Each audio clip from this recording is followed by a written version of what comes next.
This map is sort of a love letter to the real world in a lot of ways. Certainly a love letter to North America. When I was 21, I moved from New Zealand to the United States with a one-way ticket.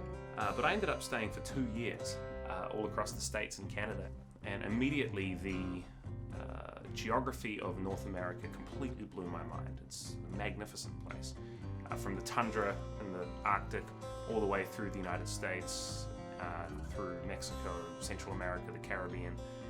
For me, coming from New Zealand, this continental perspective was something very new. I was very inspired by that. I became obsessed with maps when I was really little. Why I became fascinated with maps at that young age was, I think, in part due to the magnificent geography of New Zealand. And when I would take a little flight from one part of the country to the other, the places in which my life was set were suddenly revealed as this grand theatre of geography. So that lit my mind on fire as a kid, and I started drawing maps. After being in North America, I moved over to Australia, and there I drew a map of South Asia and Australasia, so basically spanning from Pakistan all the way to New Zealand. And from that I learned how to use colour pencils, and so I was just doing in my bedroom in my free time. And then I moved to Melbourne, and that's where I drew this thing, which I initially thought would take 6 months or so, but well, here we are. Almost 5 years later. I was living in Montreal, and then I drew a map on a refrigerator that my housemate suggested I spruce up with a bit of art. So I picked up just a pen and started freehanding this map of North America. And next thing you know, I think maybe 6 or 7 weeks I spent in front of the refrigerator. This situation on the fridge spoke to me very deeply, and I swore that as soon as I was next settled somewhere, I would continue that idea. Inevitably, I had to return to North America as a project because the fridge would never be enough. I had no idea what I was getting myself into, that's for sure. The first key was obviously finding out the projection I was going to use and how I was going to keep things accurate. So my friend, an artist, he suggested I use a projector to shine the chosen map onto the paper. Now, there are tens of thousands of items on this map.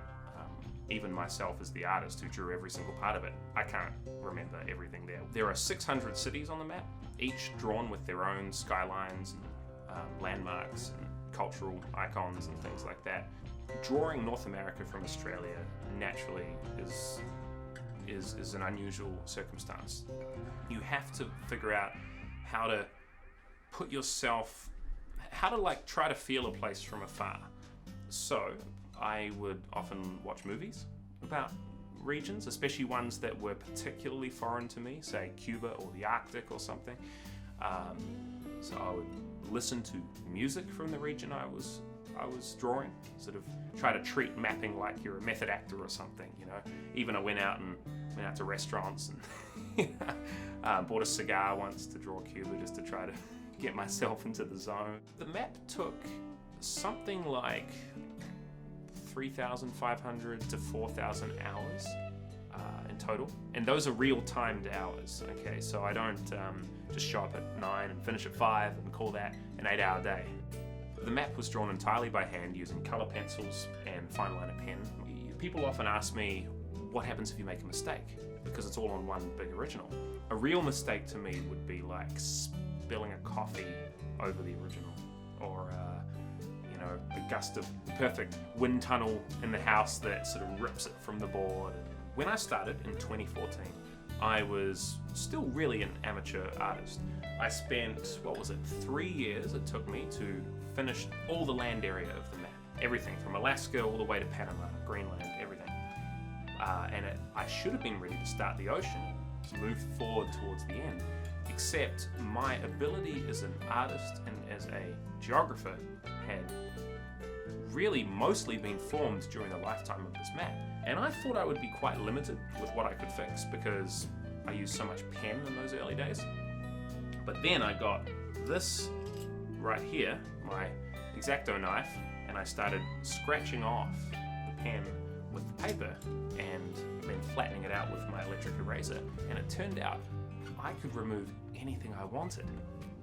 So I ended up putting an extra year and a half, almost, into the map, redrawing the western half of the United States, the western third of Canada. These are all the earlier areas.